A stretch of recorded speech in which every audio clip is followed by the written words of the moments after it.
첫 번째 신랑으로 받아 먹었던 율법, 그것을 금식하라는 거예요.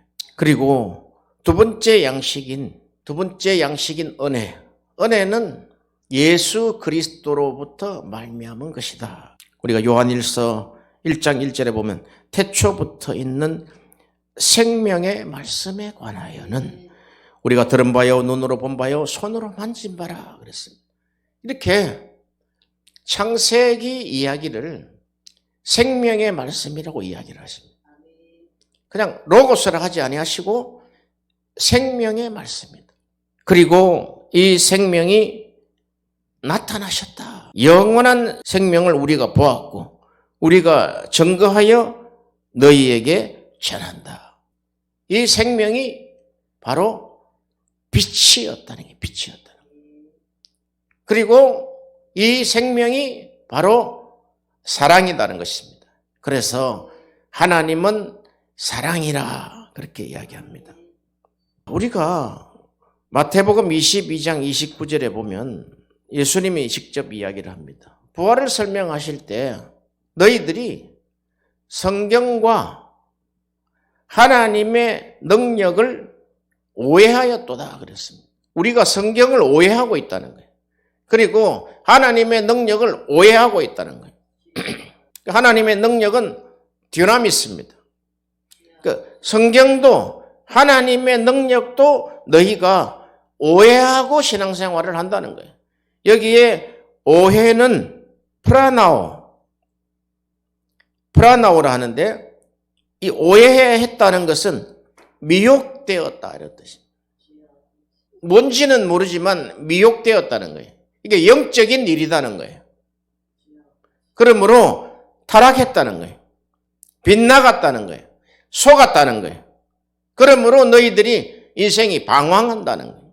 여기 오해 안에 들어가 있는 뜻입니다. 그러니까 우리가 미혹되고 타락한 것은 영적인 일입니다.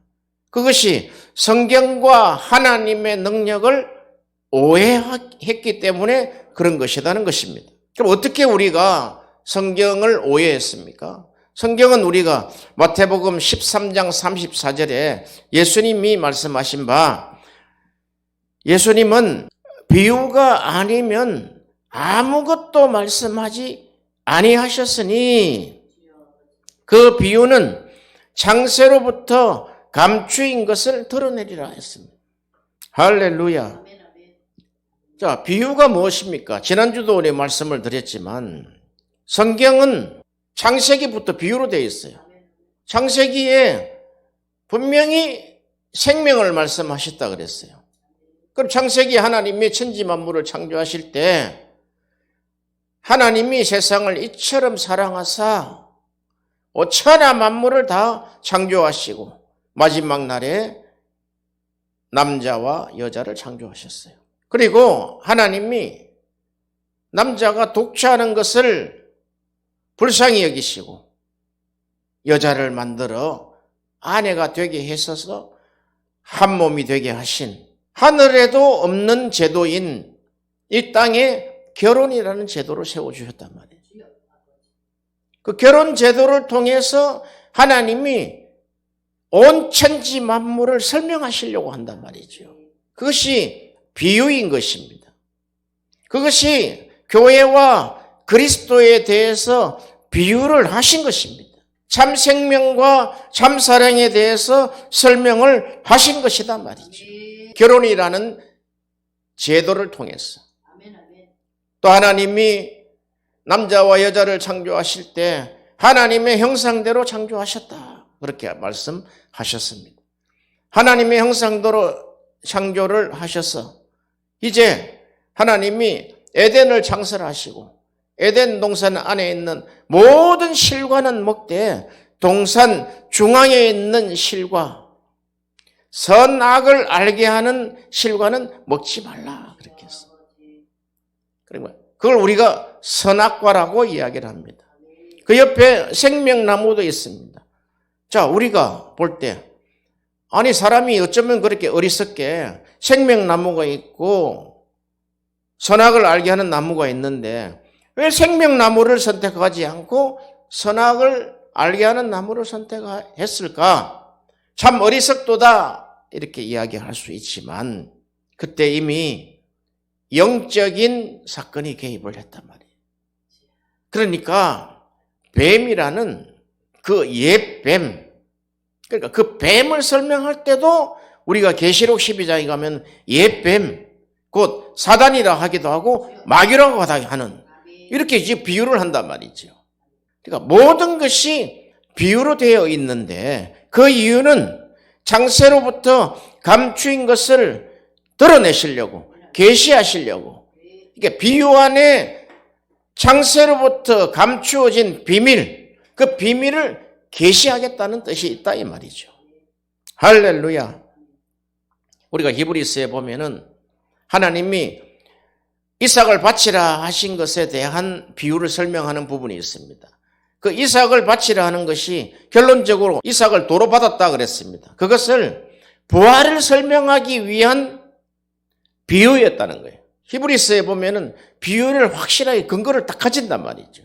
왜 그렇게 하나님이 비유로 말씀하셨을까? 이미 이사야를 통해서 말씀하시고 이사야 말씀을 재해석하셔서 하신 말씀이 있단 말이죠.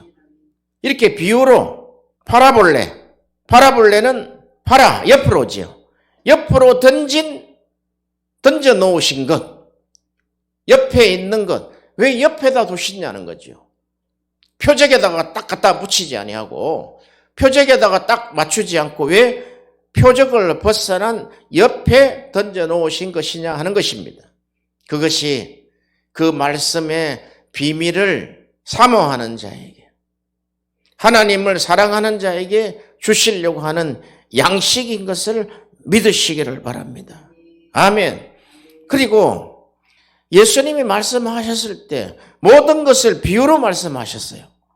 그런데 그 말씀하시고 난 이후에 사람들이 다 깜짝 놀라는 거예요.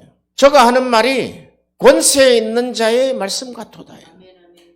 자, 이스라엘 백성들이 권세 있는 말씀이다 하는 것은 따지고 보고 그것을 초기로 가면 모세를 이야기하는 것입니다. 모세가 하나님으로부터 말씀을 받아와서 머리부터 발끝까지 빛난 얼굴로 나타나서 주의 백성들에게 권세 있게 율법을 선포했던 것, 그런 것일 겁니다. 그리고 마태복음 13장 54절에 보면은 고향 동네 나사렛에 돌아가서 저희 회당에서 말씀을 가르치기 시작합니다. 그런데 말씀을 가르친 결과는 저희가 놀라서 가로되 도대체 이 사람의 지혜와 능력이 어디서 났느냐? 이렇게 이야기를 합니다.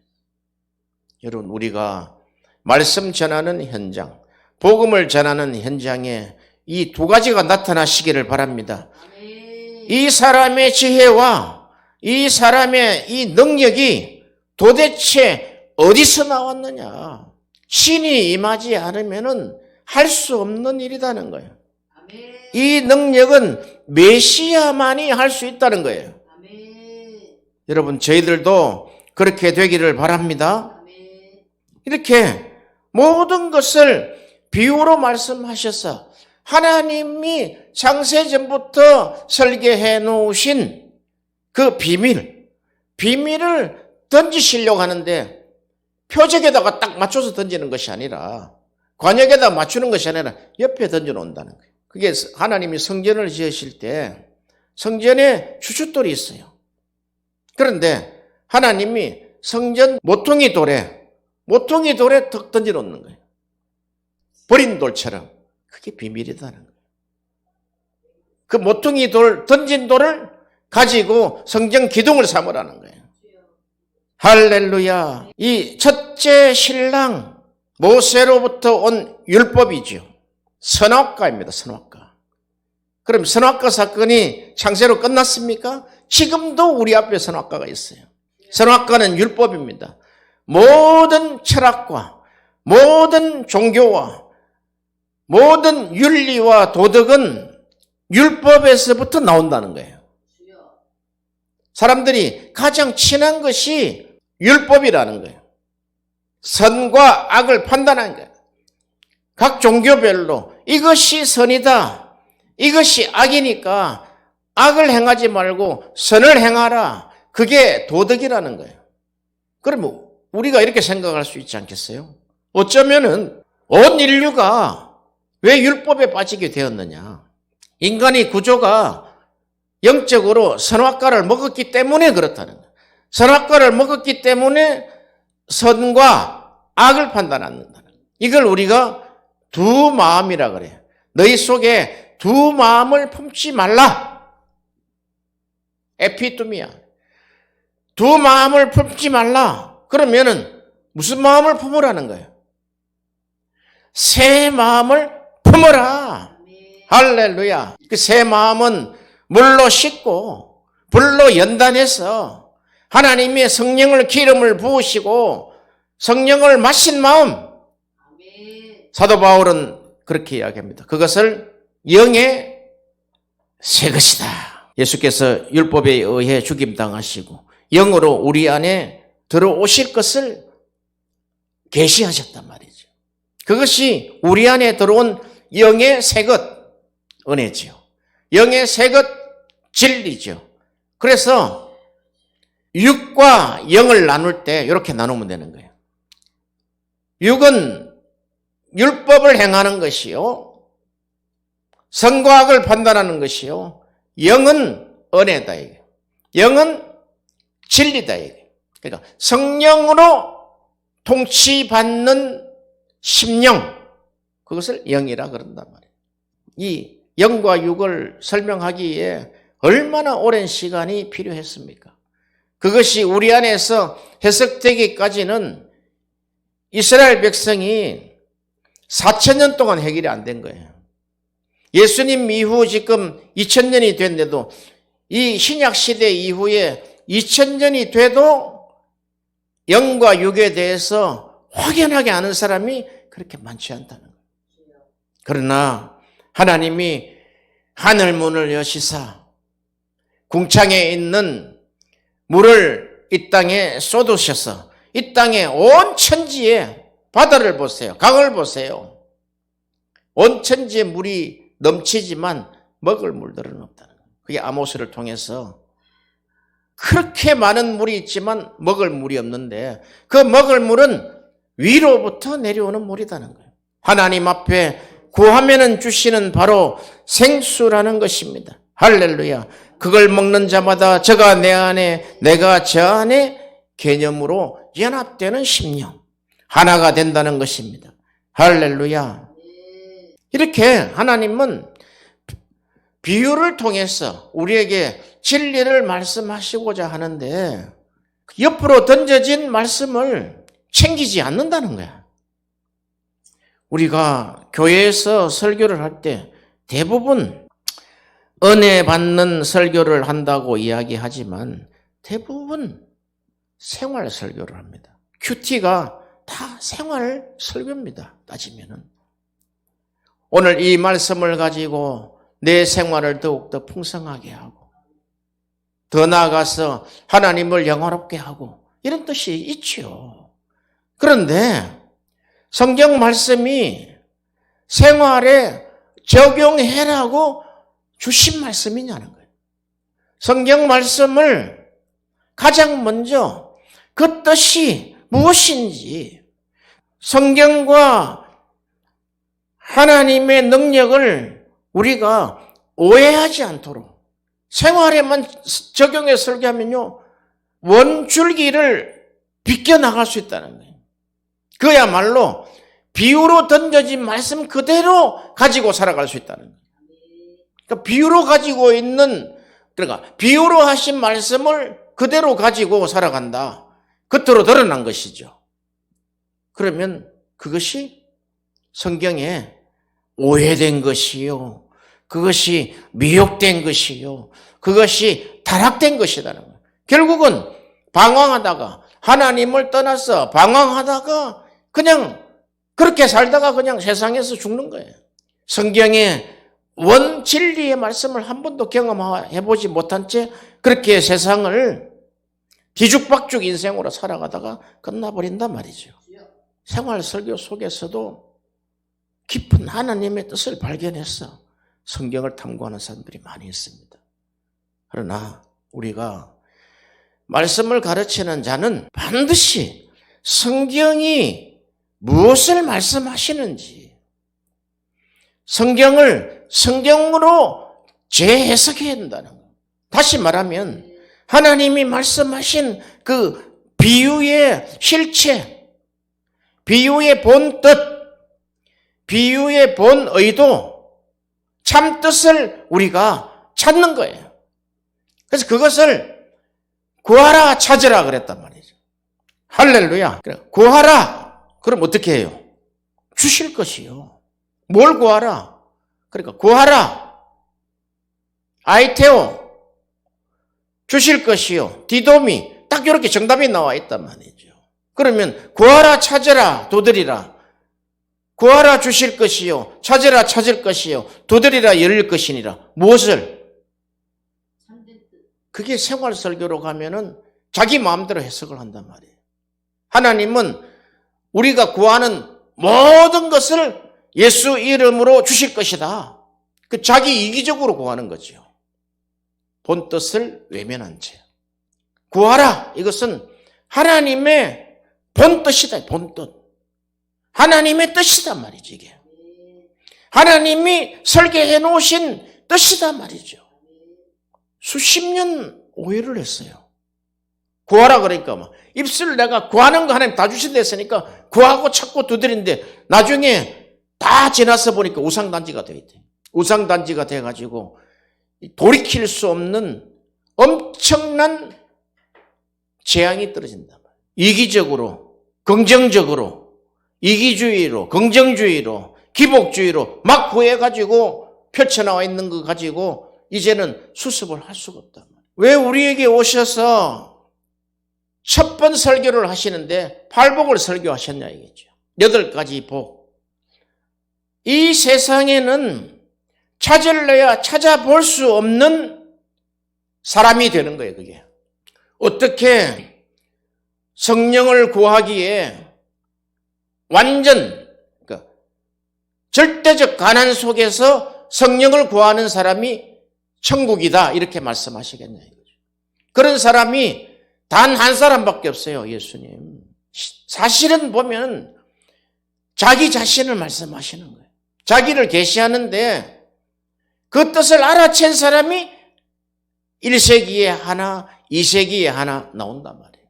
왜냐하면 온 세상이 세속주의에 부하게 살아가고 있으니까.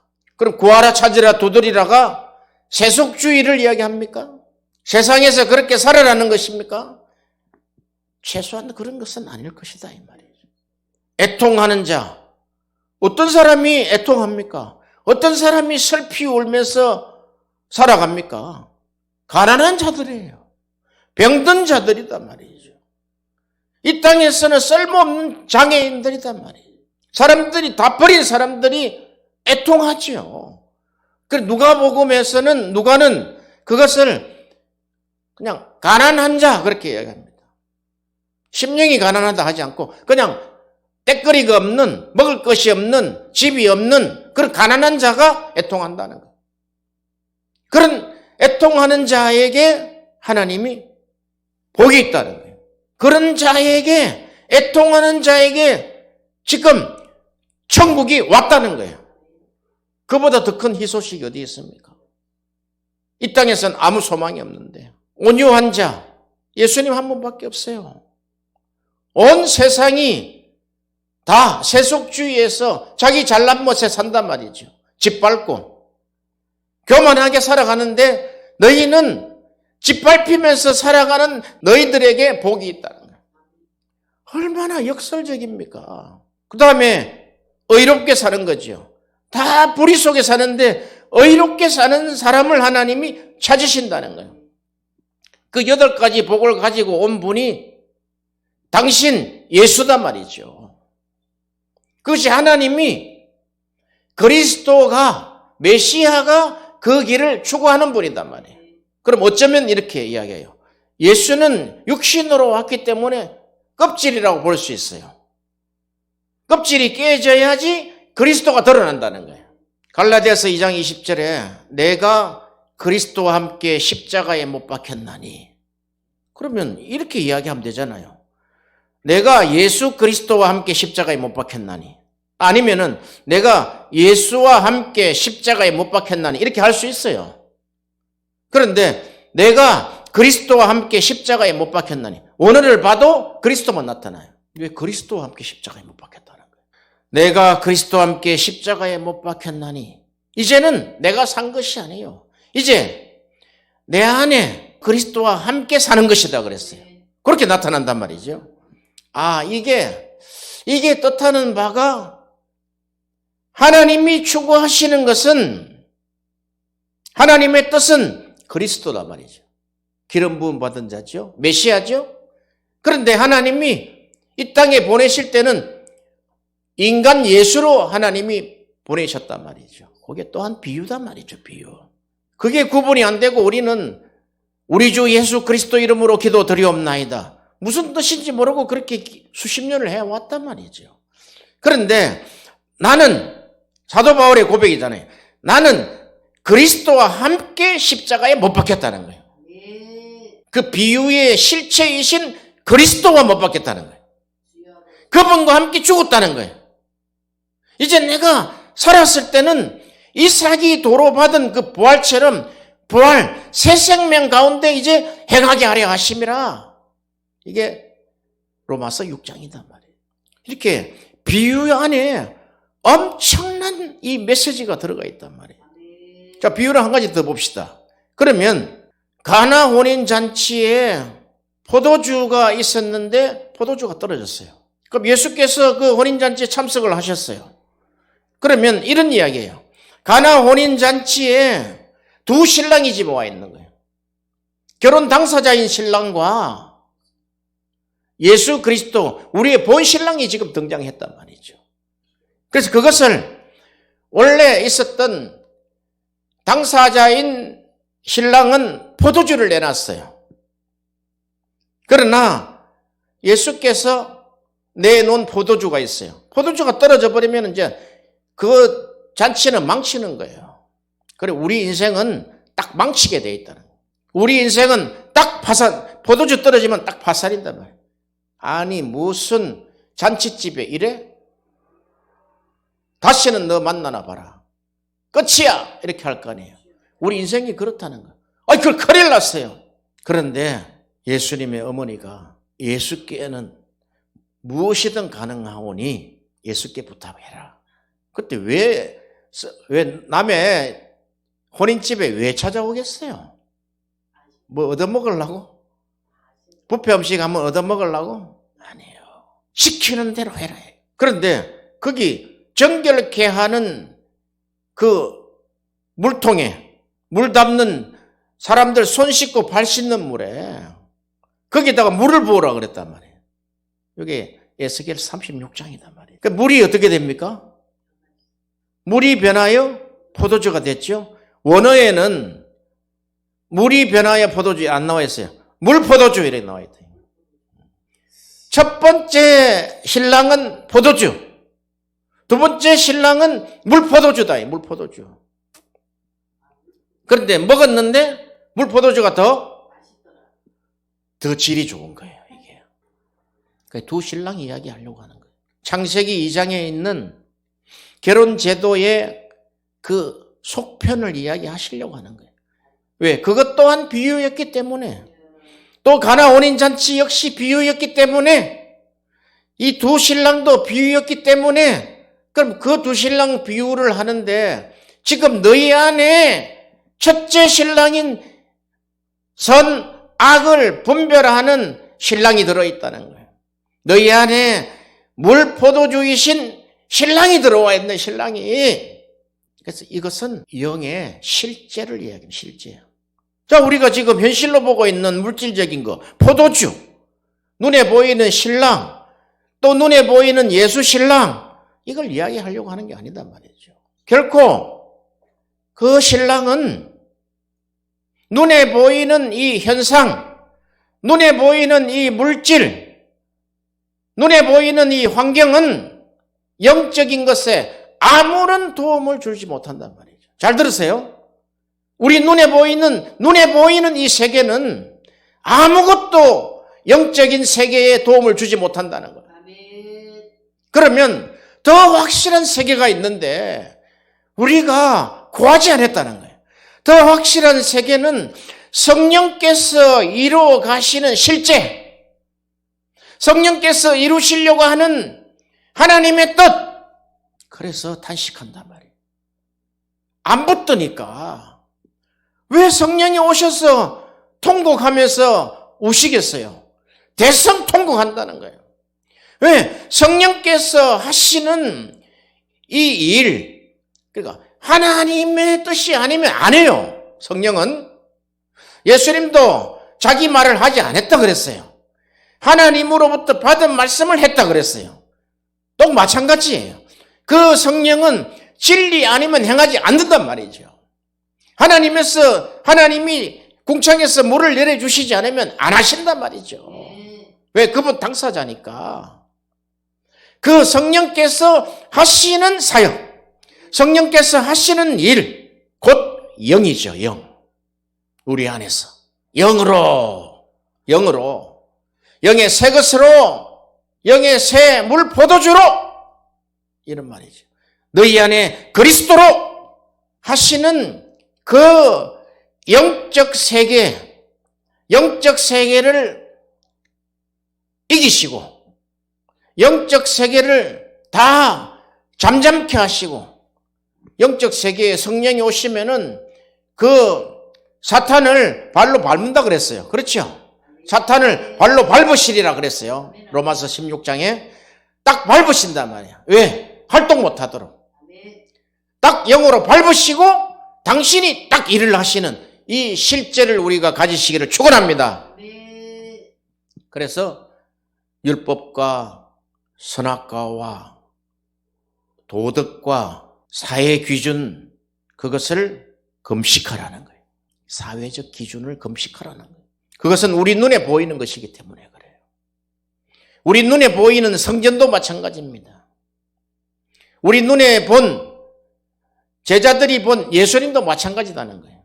그것은 잠시 있다가 사라질 것이라는 거예요. 히브리서 그렇게 이야기합니다. 이 땅은 다 심판하기 위해서 하나님 창조하셨다 그랬어요.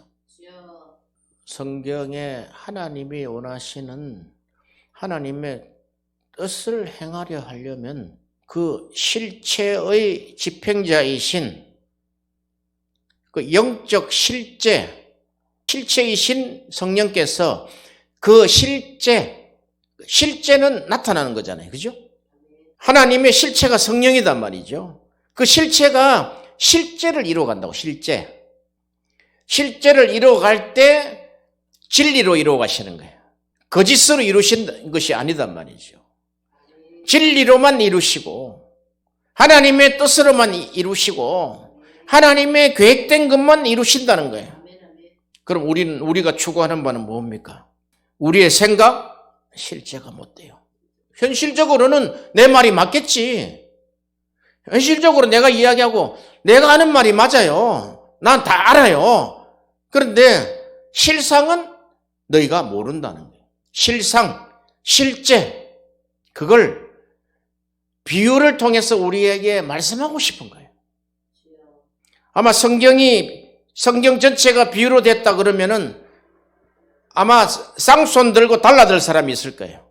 성경을 자세히 보세요. 로마서 7장에 보면은 첫 번째 남편이 율법이다 그렇게 했어요. 그러면 율법 다음에 오는 남편이 분명히 있을 거다 말이죠. 그게 예수로부터 온 은혜다 말이죠. 은혜는 하나님으로부터 왔다. 그 은혜는 하나님의 사랑으로부터 왔다 말이에요.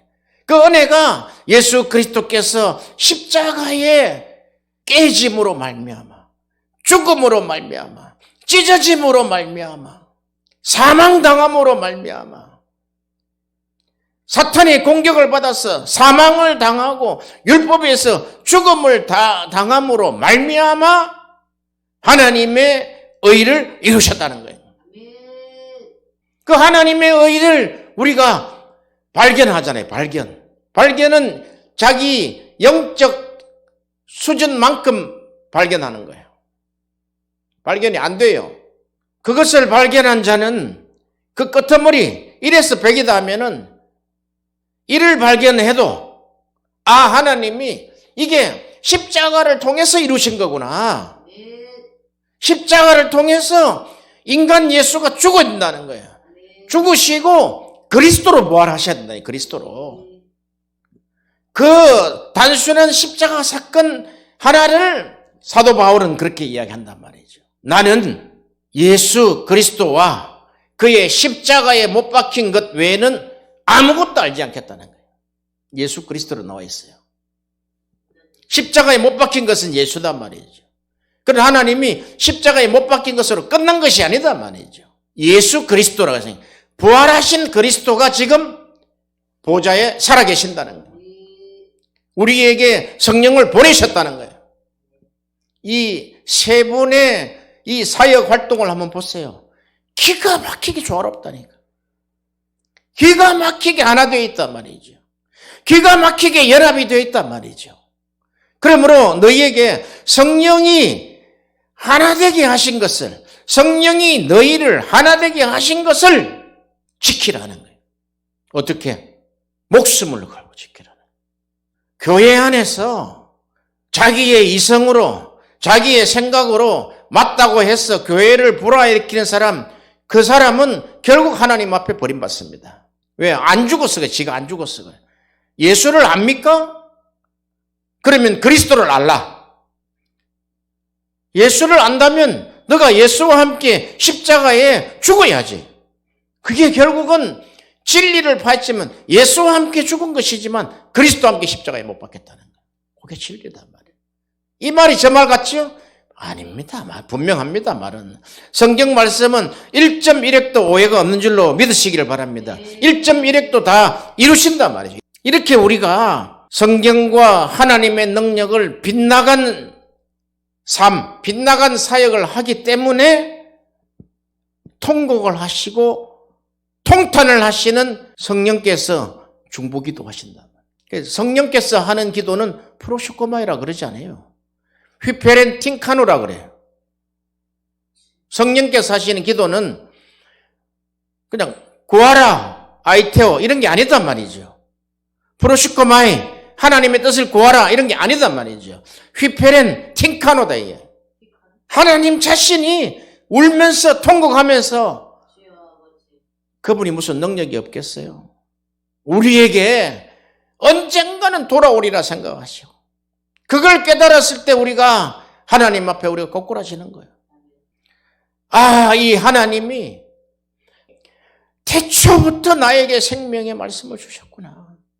태초 창세전에 언약을 하셨구나. 이분이 나를 사랑하시구나. 많은 간증들을 보면은 그런 이야기를 해요. 정말 내가 하나님이 계시다면은 만나고 싶다. 하나님 나를 만나주세요. 하나님 나를 만나주세요. 산로로 들로 온 천지를 다니면서 하나님 만나주세요 하는데 결국 못 만났다는 거예요. 그럼 성경은 하나님을 왜 산에 가서 만나냐? 하나님을 왜 길에서 만나려고 그러냐? 하나님은 성경을 통해서 만나라는 거예요. 어떻게? 창세전에 나를 사랑하사 나를 택하시고 하나님의 아들이 되게 하셨다는 거야.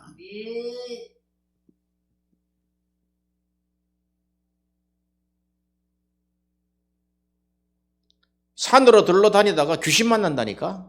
잘못하면. 우리에게 왜 이 성경을 주셨냐 이 말이죠. 이 성경을 우리가 오해한다는 거예요. 장식품으로 사용한다. 좋은 말씀이라고 이야기한다는 거예요. 좋은 말씀이죠. 하나님의 말씀 참 좋죠. 이 하나님의 말씀을 통해서 하나님이 우리를 만나고 싶은 거예요. 하나님의 절절한 편지다 이 말이죠. 예수 그리스도께서 그러시잖아요. 너희가 하나님의 향기다 그래, 향기. 하나님을 만난 자는 향기가 난다는 거예요. 실제 향기로. 그렇게 거짓말로 향기 난다 그러겠어요?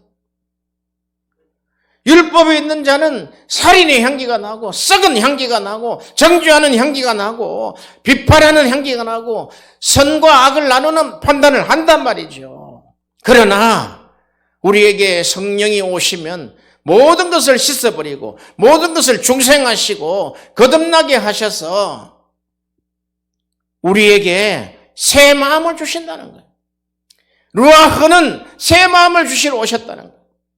기도하는 성령께서 우리에게 새 마음을 공급하신다는 거예요. 기도할 때 방언으로 기도하다가 어떤 은혜의 선에 딱 들어가 보세요. 하늘 기도를 하고 있단 말이에요. 하늘 기도를. 하나님이 원하시는 기도를 하고 있단 말이죠. 기도 제목도 써서 우리가 해야 되겠지요. 왜? 우리가 둔하기 때문에.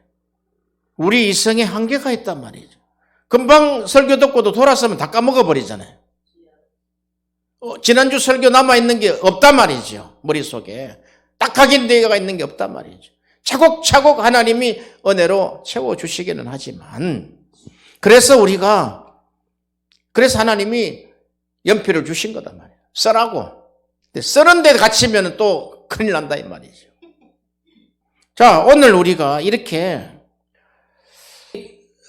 비유에 대해서 성경이 비유로 된 것에 대해서 첫 신랑과 두 번째 신랑의 이야기를 하면서 지난주 말씀을 드렸어요. 누가복음 5장 34절에서 39절에 그 새 것을 담는 새 그릇. 네. 지금 여기 그렇게 나와 있잖아요. 누가복음 5장. 여기 지금 호린집에 신랑이 함께 있을 때에 너희가 그 손님으로 금식할 수 있느냐? 지금 호린집 이야기를 하면서 금식 이야기를 한다. 그 윗구절을 보면은 기도에 대한 문제가 나와요. 기도에 대한. 33절에 저희가 예수께 말하되 요한의 제자는 자주 금식하고 기도하고 바리새인들의 제자들은 또한 그리하되 당신의 제자들은 먹고 마시나이다. 이렇게 이야기한단 말이죠. 이렇게 이 이야기 속에 호린집에 잔치 이야기를 하면서 지금 금식 이야기를 하는데 본문을 원문으로 보면 이것도 비유지요. 이 비유를 원문으로 보면 아주 중요한 세 단어, 세 가지 키워드가 나온단 말이죠.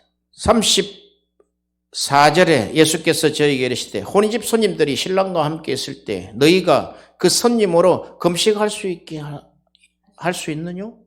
아니 잔치집에 왔는데 밥 안 주면 되겠어요? 금식해 이렇게 할 수 있냐 이 말이죠. 그러나 그날에 이르러 저희가 신랑을 빼앗기리니 그날에는 금식할 것이니라. 여기 신랑을 빼앗기리니 무슨 말입니까? 신랑이 십자가에 죽는다니 그날에. 그때는 금식해라는 거. 금식. 무슨 금식? 율법 금식. 그리고 36절에 보시면은 자, 요 새 키워드를 보면은 36절에 새 옷 있죠. 새 옷. 그 36절에 낡은 옷 있죠. 낡은 옷. 그러니까 새 옷, 낡은 옷. 요게 지금 키워드 두 개예요. 그리고 새 포도주 37절에. 37절에 새 포도주. 요게 새 키워드라고. 새 키워드. 자, 그러면 보세요. 이게 정신을 차리고 좀 들어야 돼. 36절에 요 새 옷, 새. 요것은 카이노스. 카이노스. 그러니까 이 새 옷, 그리고 낡은 옷, 낡은 팔라이오스, 카이노스, 팔라이오스. 이거 지금 대조를 해놨어요. 자, 37절에 새 포도주는 카이노스가 아니에요. 새는 여기 네오스예요. 네오스. 뉴라는 뜻이에요. 네오 있죠. 네오. 뉴. 그러니까 낡은 가죽부대. 낡은은 같은 팔라이오스를 쓴단 말이에요. 팔라이오스. 여기 지금 대조를 했단 말이에요. 37절. 그리고 38절은 새 하면 이게 네오스래. 네오스. 새 부대 카이노스래. 카이노스. 같은 새인데 네오스 카이노스다 이게. 자, 여기 네오스는 그냥 뉴예요. 뉴. 그냥 원래 새 것, 새로운 것, 이런 이야기죠. 그런데 여기에 카이노스는 옛날에는 헝거였는데 새것이 된 것. 그러니까 본질이 원래는 헝거였었는데 지금 어떤 사건을 통해서 이것이 새것이 됐다는 거예요. 이런 거예요. 고린도서 5장 17절에 그런즉 누구든지 그리스도 안에 있으면 새로운 피조물이라. 여기에 카이노스다. 카이노스. 우리는 원래 새 것이 아니에요. 원래. 그럼 여기 이제 38절에 보면 새 포도주는, 그러니까 새 포도주, 원래 새 것으로 만들어져 있는 포도주다. 새 포도주는 어디 넣어야 된다? 새 부대. 헌 부대에서 새 것으로 만들어진 그 부대, 카이노스에 넣어야 된다는 거예요. 지금 이걸 38절을 이야기하려고 하는 거예요. 네오스는 원래 그냥 뉴, 원래 새로운 거, 원래 새 것. 옷도 원래 새 것이셨잖아요. 입다가 새로 되진 않잖아요. 새로 산 것, 그것을 네오스라 그러고, 올해 입은 것은 팔레오스다. 들어오졌다. 자, 여기에서 그런즉 고린도서 5장 17절에 그런즉 누구든지 그리스도 안에 있으면 새로운 피조물이라. 여기 피조물도 번역이 좀 약해요. 크리시스에서 창조. 그리스도 안에 있으면 새로운 창조라. 이런 말이에요. 엄청 차이 나죠. 피조물과 창조는. 그러니까 그리스도 안에 있는 자는 누구든지, 아까 누구든지 했을 때 심령이 가난한 자, 애통하는 자, 뭐 다 들어가겠죠. 온유한 자, 의에 줄이고 목마른 자, 화평케 하는 자, 싸움 박질 하는데 너는 화평한 자로 서라는 거예요. 온 세상이 지금 싸움 박질 하는데 너가 화평한 자가 되면은 바로 죽는데 바로 죽어. 그 자가 되라는 거예요. 그게 천국이다는 거예요. 그래서 그런즉 누구든지 그런 자들이죠. 누구든지 어디에 있으면 그리스도 안에 있으면, 그러니까 그리스도는 예수님이 이 땅에 육신으로 오셔서 죽으시고 부활하신 그리스도 안에, 그러니까 그리스도 안에 들어가려면 그리스도와 함께 십자가에 못 박혀야 된단 말이죠. 이게 고린도 후서는 갈라디아서 이후에 쓰졌기 때문에 더 깊은 뜻을 가지고 있어요. 해석에 누구든지 그리스도 안에 있으면 카이노스, 그러니까 카이노스물이다. 카이노스, 창조다. 이게 새로운 창조가 일어났다. 이게 너 안에. 너는 창조야. 이런 말이에요. 새로운 창조야. 크리시스. 여기 봐. 이전 것은 팔레오스죠. 이전 것은 지나갔으니 보라, 카이노스가 되었다. 새 것. 새로운, 새 것 똑같은 말이에요. 카이노스가 됐다. 카이노스. 본질이 새 것이 됐다며, 새 것이. 그래서 그 새 것을 새 부대로 넣어라. 이 새 부대. 새 포도주는 새로 만들어진 부대 안에, 그러니까 헝거에서 새거된 존재가 변한 곳에 새 포도주를 담아야 할지어다. 이 말이다 말이에요. 그럼 금식은 무슨 이야기야? 금식은 이 금식은 39절을 금식이라 하는 거예요. 묵은 포도주를 마시고 새 것을 원하는 자가 없나니 이는 묵은 것이 좋다 함이니라. 이제 이걸 어떻게 해석할 거냐는 거죠. 아, 술은 오래된 것이 좋아. 저기 뭐 나폴레옹 꼬냑은 뭐 한 200년 산 그런 게 좋아. 몇백만 원씩 하는 거? 이런 이야기 아니단 말이죠. 여기 묵은, 이것은 낡은이죠. 발라이오스. 묵은 포도주를 마시고 새 것을 원하는 자가 없다. 놀랍습니다. 율법을 먹고 선악을 먹고 마신 사람은, 선악과를 먹은 자는 새 거 원하지 않는다는 거예요. 이게 인간의 구조 안에 들어가 있단 말이에요. 묵은 것이 좋다. 옛 것이 좋다. 이게 인간의 본질이단 말이에요. 변화되고 싶지 않는 거예요, 그냥. 아, 예수 믿으라 그러니까 뭐 그렇게 꺼내야 될 것이 많단 말이죠. 그러니까 아이고 나는 뭐 그냥 내 인생 그냥 내 사는 데까지 살다가 그냥 죽을랍니다. 더 변화도 필요 없어요. 그냥 낡은 보수가 좋아요. 뭐 이런 거지. 안 변할랍니다. 그냥 내 사는 대로 살게요. 그냥 먹고 싶은 거 먹으면 살게요. 그런 이야기다 이 말이에요. 그러니까 선악과를 먹은 채 선악을 판단하는 그대로 옛날에 율법의 신랑으로 광야에 먹었던 하늘을 내서 내려오는 만나를 먹은 그대로 그냥 살게요. 묵은 포도주를 마신 자들이 새 것을 원하는 자가 없나니 하나도 없다. 이는 묵은 것이 좋다 함이라. 그러면 이 9절 이제 아주 밝게 해석이 됐어요. 이 카이노스는 지금 우리에게 원하는 것은 카이노스다 말이에요. 카이노스. 우리는 새로운 창조가 된 카이노스다 말이에요. 카이노스는 새로운 뜻이지만 새로운 새것 이런 뜻인데 예전에 엉터리로 살던 사람이 개과천선해서 새것이 되었다는 뜻이다 이 말이에요. 율법으로 살던 사람이 이제 진리로 살게 된 사람이다 이 말이죠. 옛날에는 율법적인 설교를 했는데 진리로만 설교하는 사람이다 이 말이죠. 그러니까 사람은 똑같은 사람이다. 사람은 똑같은데 안에 들어간 게 새 포도주가 들어왔대. 새 포도주가. 이 새 포도주가 그리스도다. 그리스도. 그런데 사람들은 묵은 것이 좋다. 옛날 포도주가 좋다. 이런 말이죠.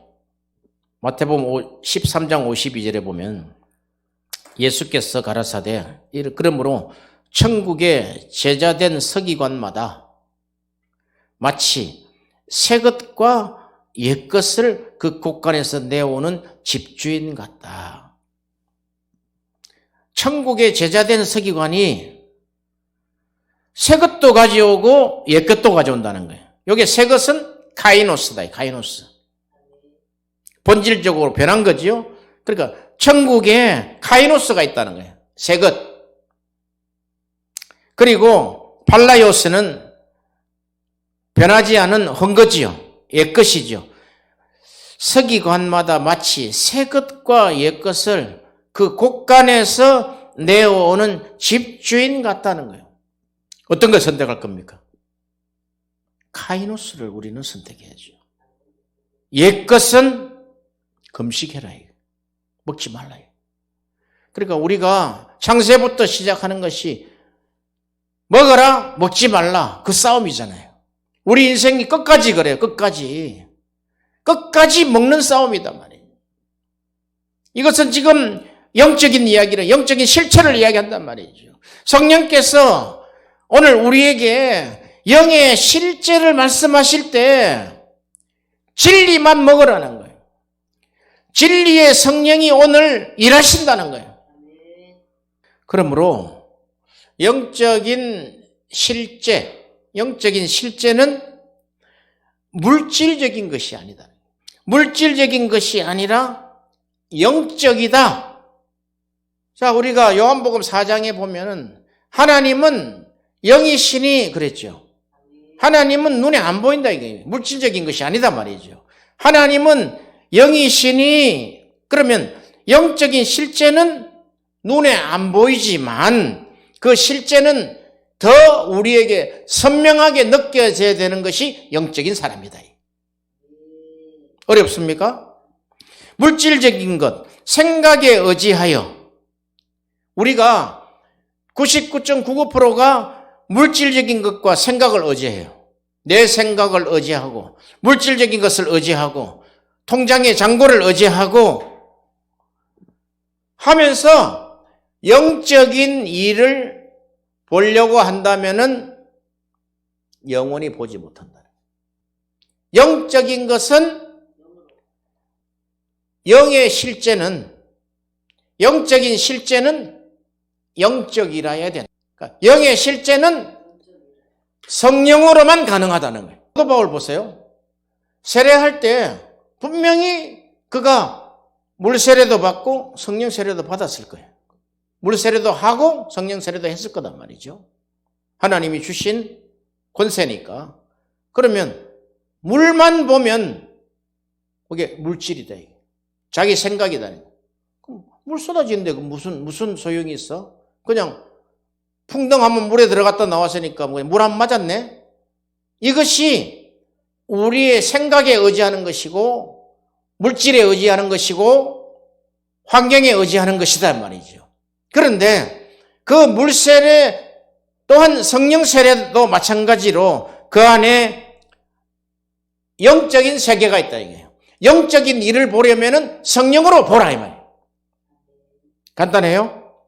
성찬도 마찬가지예요. 그냥 우리 생각으로 물질적으로 보면 떡 한 조각하고 포도주 하나예요. 떡 하나 먹고 포도주 마시는 거예요. 그러나 그 안에 영적으로 보면은 예수 그리스도의 피와 살을 먹는 것이라는 거예요. 그것은 성령으로만 감지된다. 성령으로만 의지된다. 성령이 집행자다. 우리가 기도회 때 합심으로 열심히 기도할 때 보면은 어떤 사람은 영적인 세계에서 하나님 앞에 구하는 자가 있는가 하면 어떤 사람은 말똥말똥하게 눈을 떠가 있단 말이에요. 그런 차이다 이 말이죠. 영적인 세계에 들어가서 하나님 앞에 간구하는 사람이 있는가 하면은 그냥 말똥말똥하게 눈을 떠가지고 그냥 입만 몇 번 이렇게 이야기하는. 그러니까 이성적으로 인위적으로 기도하게 되면은 영적인 실제를 경험할 수 있다 없다? 없다예요. 그러니까 현실과 이성과 생각에 묶여 있기 때문에 눈에 보이는 것으로 인해서 판단을 하기 때문에 영적으로 아무 유익이 없다. 은혜 받지 못한 사람의 실체다 이 말이죠. 하나님이 영이심으로 하나님과 관계된 모든 것은 하나님 영 안에 있다는 거예요. 성령 안에 있다는 거예요. 진리의 성령이 실제 영이므로 영적인 실제는 반드시 성령 안에 있는 것이다. 성령 안에 있을 때만 그것이 진실이다. 성령 안에 있을 때만 진리다. 진리. 사람 이야기 듣고 속지 마세요. 성령 안에서 이야기하는지 겉으로 드러난 것 가지고는 아무 소용이 없어요. 아무리 진실을 말하고 진리를 말한다 하더라도 그것이 성령 안에 있지 않는 사람이 이야기할 때는 그것이 진실이 아니단 말이죠. 오히려 그것이 우리에게 해가 된다는 해가.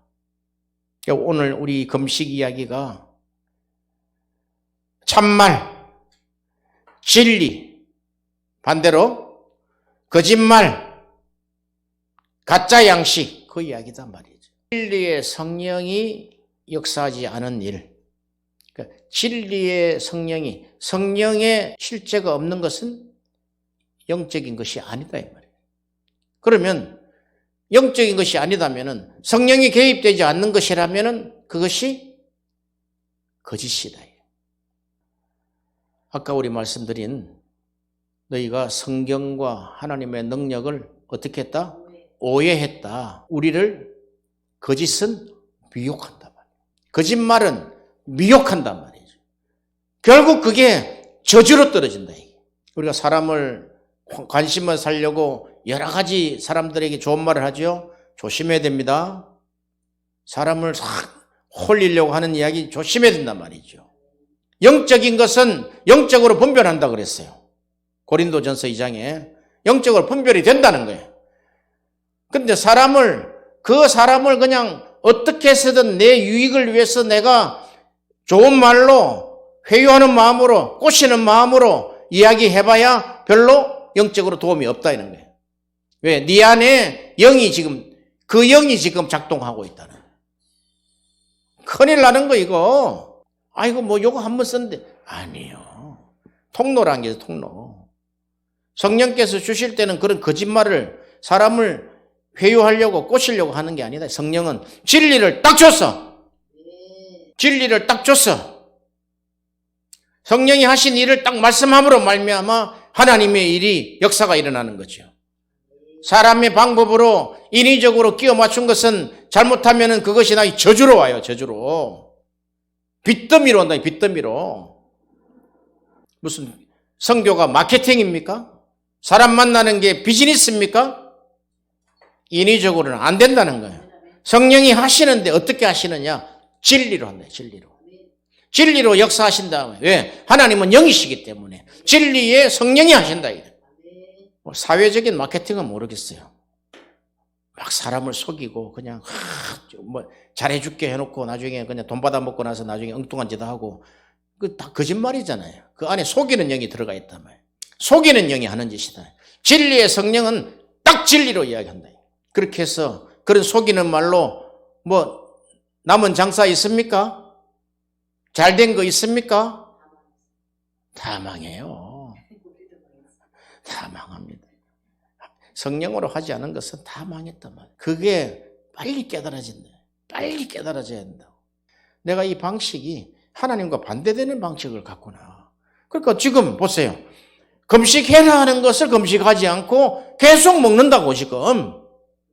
거짓말, 속이는 말, 꼬시는 말로 계속 한다고. 진리가 언연히 있는데 어떻게 하나님이 어떤 사람 쓰겠냐 이거지. 진리를 이해하는 사람 쓰신다 이거예요. 왜? 하나님은 영이시고 하나님은 살아계시기 때문에 산자의 하나님이기 때문에 진리로 일을 하신다. 할렐루야.